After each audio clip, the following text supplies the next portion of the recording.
Saludos amigos, de nuevo con otra entrega de El Desarrollo Dominicano.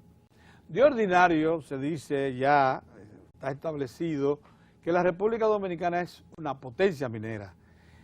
Nosotros mismos los dominicanos no hemos sido impactados con este concepto lo suficiente como para que se incluya como expresión en ni siquiera la Estrategia Nacional de Desarrollo. Pero quienes sí conocen de esta realidad y nos las hacen creer a quienes les servimos de correa de transmisión son los profesionales de la minería. Y hoy contamos con uno que sí puede darnos una garantía, una seguridad de que esa afirmación corresponde a la verdad. Se trata del ingeniero de minas, ingeniero que ha hecho también estudios especializados en economía minera y geólogo también, porque es un hombre que está muy conectado a todo el proceso de exploración del país, el ingeniero Julio Espaillat. Buenos días, ingeniero. Muy buenos días.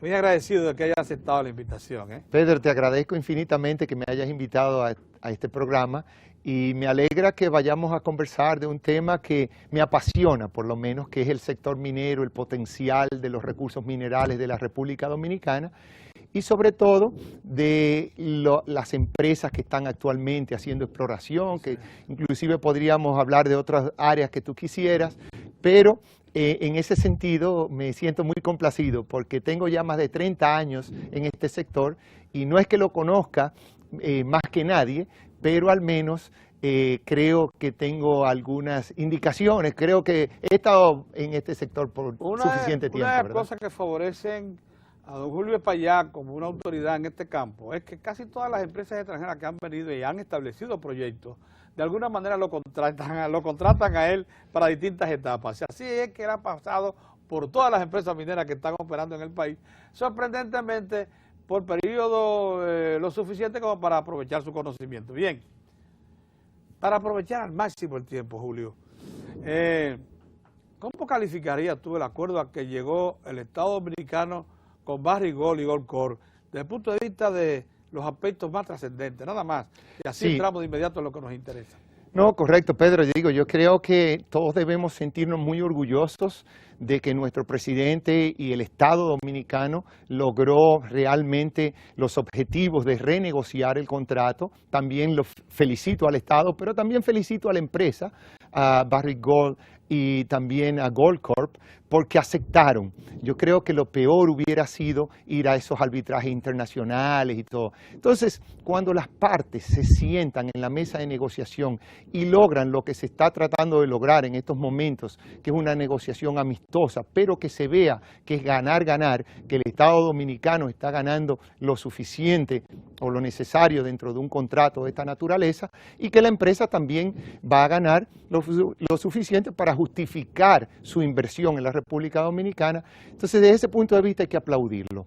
Yo estoy, ¿verdad?, feliz como parte del sector minero de que esas puertas de ambos lados están totalmente abiertas y sabemos todos que esto tiene que ser ratificado en el Congreso. La negociación final, ahora se inicia un proceso acelerado para definir claramente todos los objetivos y los nuevos puntos del contrato, pero algunos que ya creo que están bien definidos es que lo que iba a ser la depreciación, que iba a ser a muy poco tiempo, va a incrementarse. Eso hace que el flujo de caja para el Estado Dominicano sea mucho mayor. Y se habla de que el Estado va a recibir en los próximos 3 años alrededor de 2.200 millones de dólares. Eso es una cifra extremadamente significativa comparado con lo que iba a recibir anteriormente. Yo creo que todos estos puntos, estos son dos claves importantísimas, y lo que eso más repercute, a mi modo de ver las cosas, es que de nuevo crea confianza en el sector minero y en los inversionistas extranjeros y nacionales para que vean el sector minero como un sector donde sí se puede hacer inversión y que el Estado, lógicamente, va a lograr negociaciones ganar-ganar. De hecho, y de eso precisamente que vamos a ocupar el programa, una serie de empresas de nivel de calidad mundial, pero distribuida prácticamente en los 5 continentes, se habían acercado al país en los últimos tiempos para hacer exploración prospectiva en búsqueda de indicadores de minerales valiosos. Desde que el problema inició, la confrontación, muchas de esas empresas pararon planes, pero es evidente que esta decisión las va a activar de nuevo. Entonces vamos a entrar en materia, tomando en cuenta que ya la minería regresa a un momento brillante, que es el de los últimos años, porque hemos atraído a muchas mineras de toda calidad, de calidad mundial, pero digo, de toda parte del mundo al país. Julio, ¿cuál es la zona que ha atraído mayor interés para los inversionistas y dónde se concentramos la mayor parte, primero de la explotación y luego de la exploración? Sí, fíjate, Pedro, esa pregunta es extremadamente importante porque hemos ido evolucionando a medida que se ha hecho más exploración en la República Dominicana, o yo diría en la isla, República Dominicana y Haití, porque la frontera es geográfica y lógicamente que la geología no tiene que ver con la geografía fronteriza y se extiende hacia Haití, hacia la República de Haití. Entonces, en este mapa que vemos de la Hispaniola, vemos que hay una zona en el centro que corresponde con la cordillera central, que tiene un color verde claro, y esa zona central... ¿Pero eso parte desde dónde? Bueno, parte prácticamente desde Haití, la parte más noroeste de Haití, que se ve allá en ese extremo donde se ven esos puntos rojos en Haití, ¿verdad? Altos, y se extiende prácticamente... Y baja hasta... Exactamente. El este profundo, ¿hasta dónde? Hasta prácticamente Santo Domingo, llamémoslo así, lo que es la cordillera central, y luego conecta ahí mismo con lo que es la cordillera oriental. Se ve ahí con lo que es esa zona de la Sierra de Yamasá. Ajá. Entonces, toda esa es la zona volcánica de la isla de la Hispaniola. La zona volcánica tiene la importancia, sobre todo para los recursos minerales metálicos, que es lo que nos estamos refiriendo en este momento. Pero son los muy valiosos, los que mejores precios correctamente, de que es el lugar en la isla donde hay potencial para encontrarlos, ya que para tener un yacimiento mineral de esta naturaleza, sobre todo los hidrotermales, necesitamos calor. Donde hay vulcanismo, ha habido calor, evidentemente. Necesitamos agua. Y este vulcanismo, en su mayoría, se produce en el fondo oceánico, en el mar. Hace, lógicamente, más de 80 millones de años, que es lo que se llama el periodo del Cretácico superior, hasta el Cretácico inferior, que es más o menos 110 millones de años. Entonces, entre 80 y 110 millones de años, en ese periodo, había muchos volcanes activos en el fondo oceánico. Eso quiere decir fuentes de calor, agua, porque el mar tiene mucha agua, y además en los volcanes hay azufre. Con esos tres elementos se puede generar cualquier tipo de yacimiento mineral, ya que el agua, al calentarse, y a ver azufre en el sistema, en los ambientes volcánicos, crean lo que se llama las celdas de convección, que es como una circulación de agua caliente. Esa agua caliente, al pasar por la roca, extrae ciertos elementos, llamemos el oro, el cobre, zinc, plomo y otros elementos que estén en la roca en pequeñísimas concentraciones, no económicas, pero las extrae, la pone en solución, y cuando esa solución llegan a ciertos lugares, donde cambia, por ejemplo, presión y temperatura, por decir dos parámetros, entonces se precipitan bajo mecanismos muy eficientes esos metales formando... la naturaleza, ¿verdad? Correctamente, formando yacimientos minerales. Entonces, lo que hacemos nosotros hoy día es buscar esas zonas donde ese mecanismo de precipitación fue muy efectivo y concentró los yacimientos minerales. Por eso no es de ninguna manera sorprendente que la explotación que ahora concentra la actividad de la minería dominicana se inicia en Cerro Memón, que es donde está Compañía Minera Dominicana, prosigue inmediatamente con Pueblo Viejo, prosigue con Falcon Bridge. O sea que es por eso que por ahí se concentraron esas grandes cantidades de minerales. Sí, ese es un factor, pero mira, tenemos que ver que la primera explotación que se hizo de Pueblo Viejo, según los estudios que hay, se remonta a la época de los españoles. Parece que ya en esa época, aunque no está totalmente bien documentado, ya existían algunas extracciones de oro de donde está Pueblo Viejo hoy. O sea que si nos vamos a los 1500, parece que ya de ese momento algunas de las vetas de alta ley fueron realmente minadas. Luego, evidentemente, tuvimos la Falcon Bridge, como tú mencionaste, Pero el proceso de la concentración de níquel en Falconbridge es diferente al que te he explicado, porque no tiene que ver esa concentración con los sistemas volcánicos directamente, sino que ha sido un proceso de alteración ya meteórica, llamémoslo, que ocurre en la superficie debido a la oxidación y la meteorización de ciertos minerales y rocas, los cuales hacen que se concentre el níquel, pero solo en la superficie. Y luego Cerro de Maimón, que como muy bien dice, sí es otro yacimiento, al igual que Pueblo Viejo, de origen hidrotermal, que tiene que ver con aguas calientes y tiene que ver con fuentes de calor y todas estas cosas. Bien. Aunque el Cerro Maimón lo que privilegia ahora mismo es el cobre, pero como usted dice, hay oro y plata también asociados. Correcto. En un segundo orden. Sí, no, es correcto, muy correcto, pero el cobre, el oro y la plata de Cerro de Maimón, igual que el zinc que también existe, se formaron bajo los mismos mecanismos. Los 4 elementos claro. Se concentraron en igual. ¿Por qué pudo haber sido que lo que llamamos el distrito minero central, ese que va desde Yamasá hasta, digamos, las estribaciones de La Vega, concentra la mayor parte de los minerales del país? Correcto, bueno, la mayor parte de los minerales conocidos hasta el momento, y eso es muy real, porque ahora, ¿qué sucede? Estos minerales, esta zona del distrito minero al que te refieres, tiene una ventaja, es que las mineralizaciones son aflorantes. Quiere decir eso. Y en zonas suavemente alomadas. Correcto, bajitas, muy fácil acceso. De muy fácil acceso. Pero ¿qué significa esto? La importancia para lo que es haber descubierto estos yacimientos minerales. Es que usted va caminando arriba de Pueblo Viejo y definitivamente cualquier geólogo ahora o en el pasado se hubiera dado cuenta de que ahí hay un gran potencial mineral porque se ve mucho óxido de hierro, el cual es típico de lo que se llaman sombreros de hierro o gozan. Y ahí se concentra el oro. Entonces está en la misma superficie. Lo mismo pasa en Cerro de Maimón, que en superficie había un gozan muy claramente definido, y caminando cualquier geólogo que tome una muestra y la manda a analizar, se va a dar cuenta que tiene alto contenido de cobre, tiene alto contenido de oro, de plata y de otros elementos. Bien, entonces, ¿qué implica eso? Que esos fueron los primeros yacimientos que se descubrieron. Si decimos que Pueblo Viejo eran visibles, entonces solo caminando y con muy buen acceso, pues se pueden descubrir. Entonces, por eso la exploración históricamente se concentró en lo que se llama la formación Los Ranchos y Maimón, primero porque buena accesibilidad, buena infraestructura, segundo, mineralizaciones aflorantes, y tercero, mineralizaciones bien conocidas, bien económicas, como Cerro Maimón y como es Pueblo Viejo. Lo que siempre se dice en la exploración es que si usted va a cazar elefantes, vaya a un país donde hay elefantes. Entonces, si ya se ven estos yacimientos, pues vamos a entonces explorar ahí. Vamos a ir donde no hay elefantes a la vista. Exactamente. Pero digamos ahora, ¿qué cantidades de reservas probadas se concentran donde están los elefantes?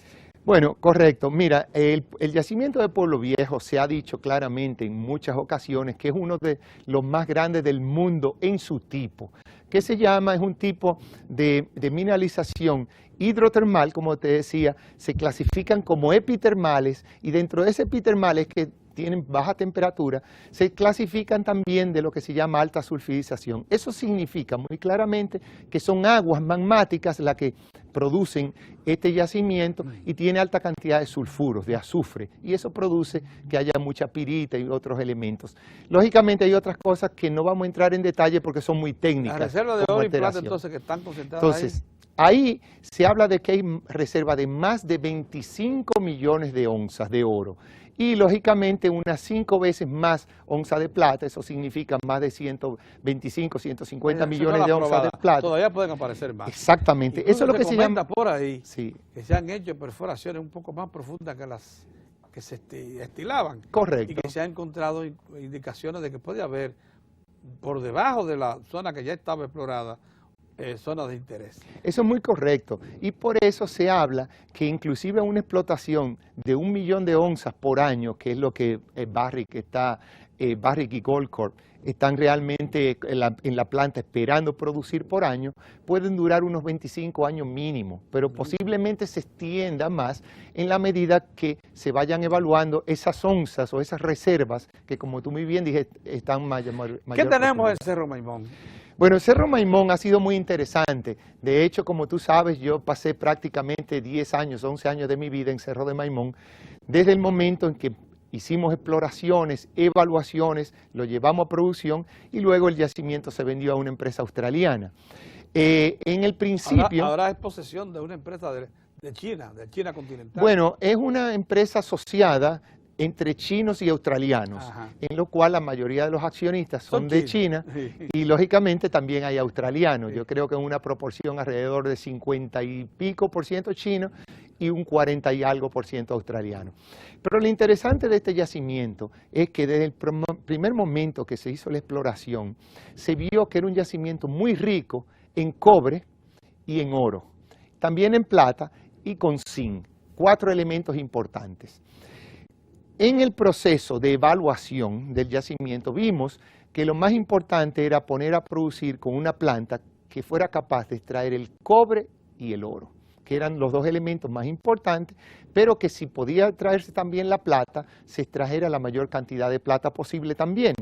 Y el zinc, o el circuito de zinc, se iba a poner varios años después que la planta estuviera en producción, porque la mayor concentración de cobre está más cerca de la superficie junto con el oro y junto con la plata. Y a medida que se va profundizando, aumenta la cantidad de zinc y por lo tanto el circuito de zinc podía esperar varios años. En ese sentido, nosotros cuando se vende la mina teníamos aproximadamente una reserva de unos 5 millones de toneladas probadas.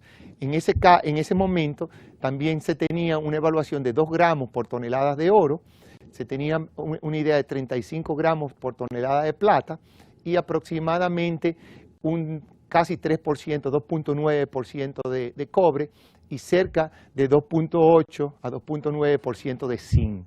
Esa es la reserva que se tenía. En la medida entonces que Cerro Maimón ha continuado con sus operaciones, sobre todo con las exploraciones, ha aumentado las reservas significativamente, al punto que inicialmente se había visualizado como un proyecto de entre 7 a 9 años y ahora se habla de un proyecto de casi 20 años de vida. Eso significa un aumento muy grande de las reservas, pero también de la vida del proyecto y de los beneficios que va a tener el país y la empresa a partir de estos recursos. ¿Cuándo comienza a producir zinc? Muy probablemente ellos están ajustando todos los procesos necesarios para la extracción de zinc y empezarán a construir el circuito de zinc en el futuro cercano. ¿Qué reserva hay identificada de zinc? Bueno, aproximadamente. Puede que haya entre 4 y 6 millones posiblemente de toneladas con alrededor de 3% de zinc, más el cobre, más todos los otros elementos. Entonces, en cuanto a zinc, eso en libras o... Bueno, habría que hacer la matemática del 3%, una tonelada prácticamente tiene, con 1% tiene 22 libras de zinc. Si es 3%, sería 66 libras. Si lo multiplicamos por 5 millones, 66 libras, estamos hablando de 6 por 5, 30, 300 millones, así a grosso modo. De libras. De libras de zinc, bien, más o menos. Pero en Pueblo Viejo y en Los Cacao, o en lo que es la Concepción Barrio y Gold Corp, ahí se concentra una gran cantidad de cobre y zinc. Estamos hablando de cantidades que superan con mucho las reservas de Cerro Maimón. Es previsible que ahí inicie también la explotación de cobre y zinc en un tiempo prudencial.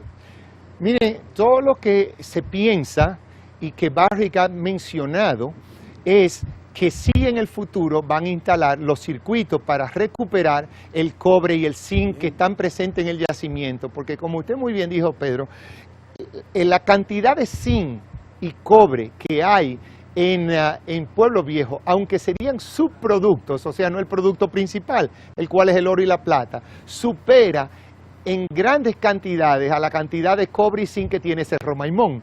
Y simplemente porque Cerro Maimón es un sulfuro masivo pequeño comparado con el tamaño de Pueblo Viejo. Entonces, nosotros esperamos, digamos, como dominicanos, como parte del sector minero, y me imagino que así lo haría la Barrick en el futuro, que instalará esos circuitos para recuperar, porque son valores eventuales. Bien, vamos a entonces acelerar el paso. Díganos el tiempo de explotación que tiene Falcon Bridge Dominicana, extrayendo ferroníquel, y el tiempo que le quedaría. Demos por un hecho que incorporó a Miranda, ¿Qué reservas tiene y qué capacidad? Bueno, Pedro, de una manera muy concisa, lógicamente, quien mejor te podría dar esos datos es la misma Falconbridge, pero lo que es público hasta ahora es que Falconbridge está produciendo, como tú me preguntas, desde el año 1971, eso está en todos los reportes anuales. Una capacidad de 70 millones es de 70 de níquel. millones de libras de níquel por año, aunque en los últimos 2 o 3 años no ha estado produciendo a plena capacidad, más o menos está a mitad de capacidad. Por otro lado, tú hablas de cuántos son sus reservas y sobre todo qué tiempo más de explotación le quedaría. Si no incorporan Loma Miranda, es una problemática que ellos van a tener que afrontar, porque probablemente las reservas no sean suficientes como para mantener la mina en operación por más de 5 o 6 años. Si se incorpora Loma Miranda, lo que hemos oído de la misma Falconbridge es que estarían por unos 15 o 20 años más. Eso entonces significa que a una rata de extracción de alrededor entre 1 y 3 millones de toneladas por año, pues tenemos alrededor de, en Loma Miranda ellos hablan de entre 15 y 20 millones de toneladas con una buena ley, una ley de aproximadamente 1.5, 1.6% de níquel. Entonces, eso son reservas significativas y que le daría una vida de mediano a largo plazo en operación. Bien, la resolución del problema Barrick Gold Coal con el Estado Dominicano han reactivado las labores exploratorias. Se sabe que hay 2 grandes zonas que son de interés y que han encontrado indicaciones importantes. Una está ubicada en la línea noroeste hacia el fondo, hacia la frontera, en Restauración, y otra en el sur. Por primera vez se habla de minerales en el sur. Háblenos de ambos proyectos. Sí, Pedro, muy interesante, y sobre todo lo voy a comparar con la zona tradicional, que es el distrito minero a que tú te referiste al principio. En esa zona decíamos que los minerales están cerca de la superficie, se ven muy fácil y fue fácil encontrarlo. En estas zonas, que es una zona geológica muy diferente, es una formación tireo, mucho más joven que la de donde están los yacimientos tradicionales, que la formación Los Ranchos. En esta nueva zona, estos recursos minerales están profundos y se tendrían que extraer muy posiblemente con minería subterránea, ya que no afloran como los otros, los tradicionales. Fueron encontrados con métodos más sofisticados de exploración, como son la geofísica de alta penetración, donde ahora estamos encontrando mineralizaciones que empiezan a 200 y a 300 metros debajo de la superficie. Entonces eso es significativo, porque podríamos tener en el futuro lo que es la minería subterránea en la República Dominicana como una nueva forma de minería para el país. Y si estos recursos empiezan a aparecer en suficientes lugares de modo significativo, pues entonces podríamos tener un sector minero más pujante. Tú acabas de mencionar los 2 proyectos, yo diría más avanzados en estos momentos, que tienen recursos minerales, no reservas, porque se habla de reservas cuando ya se sabe que son económicamente explotables. Mientras tanto se habla de recursos. Ni Unigold, ni nosotros, Unigold es la empresa que está haciendo exploraciones en Restauración, cerca de la frontera con Haití, ni nosotros que estamos al norte del municipio, en la parte norte del municipio de San Juan, tenemos todavía evaluaciones económicas de nuestros recursos minerales. O sea, estamos encontrando muy buenos indicios y estos indicios lo podemos evaluar inicialmente como recursos minerales. Bien, estos recursos, como te dije, a profundidad tienen cobre principalmente y oro. Son los 2 elementos más importantes que priman en estas mineralizaciones. Son de carácter hidrotermal, no exactamente igual que Pueblo Viejo ni Cerro de Maimón, pero quizás con características similares, no iguales, sino similares. Y en ese sentido es que tanto Unigold como nosotros estamos llevando a cabo exploración lo más aceleradamente posible, porque tenemos todos los permisos del Estado para hacer las exploraciones, tanto de la Dirección General de Minería a través del Ministerio de Industria y Comercio, como del Ministerio de Medio Ambiente para exploración única y exclusivamente. Y en la medida que vamos concluyendo las exploraciones, entonces en el futuro pudiéramos solicitar, si es que son económicamente explotables, concesiones de explotación, y también habría que hacer muchos estudios muy profundos ambientales, de tal manera que no se vaya a afectar en lo absoluto el medio ambiente. Mire, ahí en el mapa, si pudieran hacer una aproximación mayor, un close-up exacto. Ese es el área de Unigol que se está viendo cerca de la frontera con Haití, en ese color, vamos a decir, verde más oscuro, y luego con un color anaranjado claro, un poco al sur de las zonas verdes, están las concesiones que son de Gold Quest e Inex, que es nuestra empresa para la que yo trabajo. Esas que son como amarilla. Correcto, como anaranjada o amarilla clara. Exacto. Esas son las zonas en San Juan. Si te das cuenta y pones una dirección noroeste-sureste desde la nuestra hasta Unigol, te das cuenta que hay una zona continua de zona de prospección válida, donde están las estrellitas en el área de Unigol. Seguimos. Es donde están las zonas de exploración que ellos han encontrado recursos minerales, y en las concesiones de nosotros puede ver la estrellita también donde se ha encontrado. Ve que es una franja continua. Sí. Entonces se puede ver que hay una zona entre las dos concesiones que todavía no se ha explorado mucho. Al sur de nuestras áreas también no se ha explorado todavía mucho. O sea que yo diría, y fíjate cómo continúa hacia el sureste toda esa franja con grandes potenciales de exploración. Entonces yo diría, Pedro, que en esa zona de la República Dominicana todavía hay grandes perspectivas para yacimientos de cobre y oro, pero que no son yacimientos que afloran a la superficie.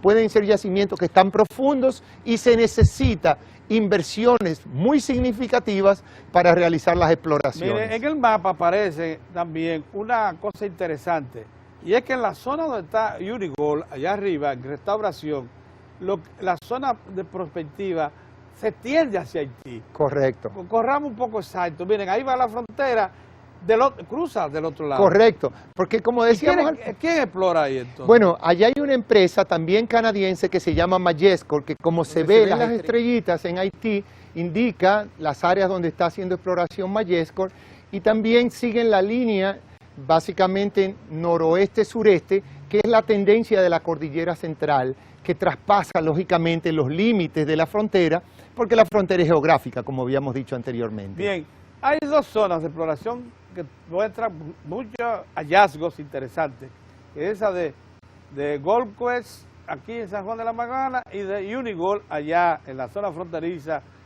en Dajabón. Ahora bien, en Restauración, ¿por qué una es más pequeña que la otra? ¿Puede eso significar que hay más perspectivas allá en Restauración que aquí en San Juan?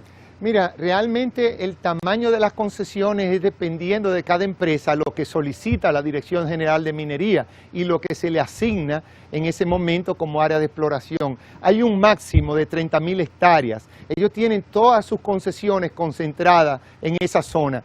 Nosotros tenemos aproximadamente la mitad de nuestras concesiones en el área de San Juan, pero Gold Quest, pero tenemos otras concesiones en la provincia de La Vega, y entonces ahí también tenemos otras zonas con potenciales mineralizaciones similares a las de Cerro de Maimón, sulfuros masivos, que eventualmente también estaremos presentando los resultados en el futuro cercano cuando tengamos idea. Hay otras empresas grandes explorando ahora mismo en el país. Explorando ahora mismo están Unigol, Everton y Gold Quest. Hay otras empresas que están solicitando concesiones a la Dirección General de Minería, y tan pronto se le otorguen esas concesiones, ellos van a implementar programas de exploración. Pero que tengamos concesiones y permisos ambientales para hacer la exploración, yo diría que somos esas tres, además de las empresas ya existentes que están en explotación, como Corporación Minera Dominicana, que tiene sus programas de exploración junto con los de explotación, y la misma Barrick y la misma Falcon Bridge, que también tiene su programa de exploración.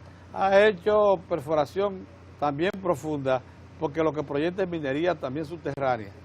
Ya, es correcto que ellos hicieron las perforaciones más profundas que se hayan realizado en el país históricamente, las realizó Everton.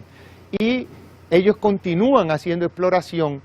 Ahora, creo yo Eso que es en la están... zona contigua a Pueblo Viejo. Correcto, en la zona contigua a Pueblo Viejo es donde están sus principales concesiones, aunque también ellos tienen concesiones en otras partes del país. Bien. Y han encontrado indicios muy interesantes. Pero qué penoso que cuando la minería está en un segundo aire, cuando de nuevo se coloca la República Dominicana como uno de los grandes productores de minerales del mundo, no tengamos carrera ni de ingeniería minera ni de geología. Has mencionado un punto muy interesante, Pedro, y es la nueva apertura de la carrera de ingeniería geológica que ha realizado el Instituto Tecnológico del Cibao Central, ITECO, como también todos le conocen, ha abierto hace aproximadamente un año la carrera de ingeniería geológica. Porque la Universidad Pontificia Madre y Maestra, que la tuvo abierta de la década de los 70, la cerró en el 89. Correcto. La Universidad Autónoma de Santo Domingo la cerró también. Nunca tuvo la carrera de geología ni minería en la Universidad Autónoma de Santo Domingo. Solo o sea ingeniería. Que en ingeniería sí las tienen, diferentes Todavía. áreas, pero no ingeniería geológica ni minera. Qué lamentable, ¿eh? De todas maneras, es muy importante porque fíjate que hasta este momento todas las empresas que estamos haciendo exploración y explotación estamos teniendo que traer profesionales extranjeros porque no hay los profesionales dominicanos necesarios en la totalidad. Pero ahora con la nueva carrera se abre en ITECO se abre una nueva fuente de nuevos profesionales, los cuales entonces van a suplir esa necesidad. O sea que yo felicito al ITECO, tengo el honor de que me han invitado a impartir una materia que es de geología económica y yacimientos minerales, y entonces estamos impartiendo esa materia dentro de la carrera. Pero me gustaría que un día, Pedro, tú invitaras a los directivos de ITECO para que hablaran sobre la carrera y la importancia que tiene para el desarrollo económico, sobre todo en tu programa, que es Desarrollo Dominicano. Le prometemos eso. Julio, ¿cuánto le agradecemos esta comparecencia suya? Porque completa el cuadro acerca de todo lo que es el presente y futuro de la minería. Y le agradecemos también a ustedes su atención. Será hasta otra entrega. Muchas gracias.